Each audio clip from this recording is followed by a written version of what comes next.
The first time I laid eyes on her, I knew trouble had a first name, Sadie. She materialized on the shoulder of Highway 70 like a mirage. Barefoot, rain-slicked, and trouble written in every curve of her body. Her cutoff shorts might as well have been a suggestion, and that soaked white tank top left nothing to the imagination. I caught the exact moment Tucker's grip tightened on the wheel. Jesus wept, I muttered. That's not a hitchhiker. That's a felony waiting to happen. But you know what they say about good girls gone bad. You can't resist a woman scorned. Or maybe it was something about the way her dress swayed in the wind, but something about her made us pull over. Tucker ignored me, already slowing down. Johnny Cash's Ring of Fire crackled through the speakers like some ironic soundtrack to our impending disaster. She leaned into Tucker's window with a smile that could melt steel. Y'all mind if I hitch a ride? Her voice was sweet tea and razor blades. I opened my mouth to protest, but Tucker, bless his dumb heart, just grinned. Hop in, darlin'. She smelled like rain and rebellion as she slid into the back seat, her bare thighs sticking to the vinyl. Name's Sadie purred, like she was introducing herself to the jury at her trial. City slicker, huh, where you headed?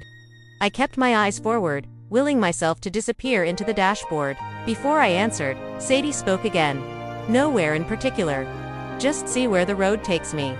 Her words hung in the air between us, heavy with unspoken promises and the threat of danger. Tucker, bless his oblivious heart, just changed the radio station. We didn't even make it 10 miles before the truck fishtailed into a ditch.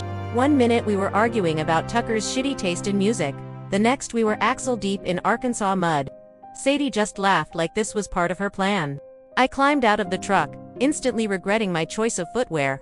Ankle-deep water had become my new arch nemesis. You okay, city slicker? Sadie stood knee-deep in water beside me, a smirk playing on her lips. She looked beautiful in a way that only a woman who doesn't care about the consequences of her actions can be. Before I could respond, Tucker emerged from the truck, his face pale. I think we need to call for help, he said, his voice shaking. I don't think there's a cell signal out here, I replied, knowing I should sound more worried than I was. Sadie surprised us both by reaching into the pocket of her shorts and pulling out a lighter and a small tin. She sat on the bumper of the truck, her back against the tailgate, and opened the tin. Inside, nestled on a bed of velvet, was a small crystal that refracted the light in a myriad of colors.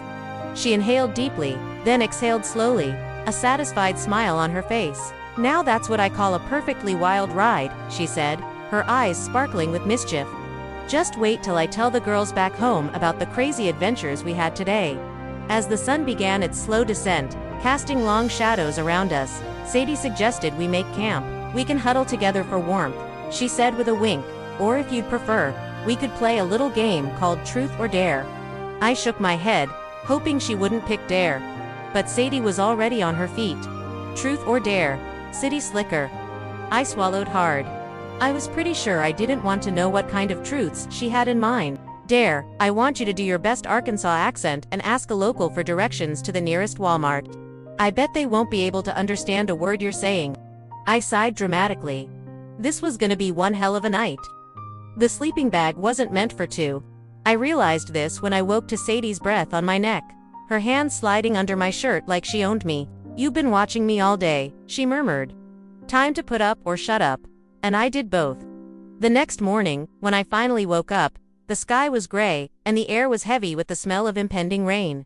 I unzipped the tent to the creepiest scene. Sadie was gone, and in her place was a note that read, "Thanks for everything, city slicker.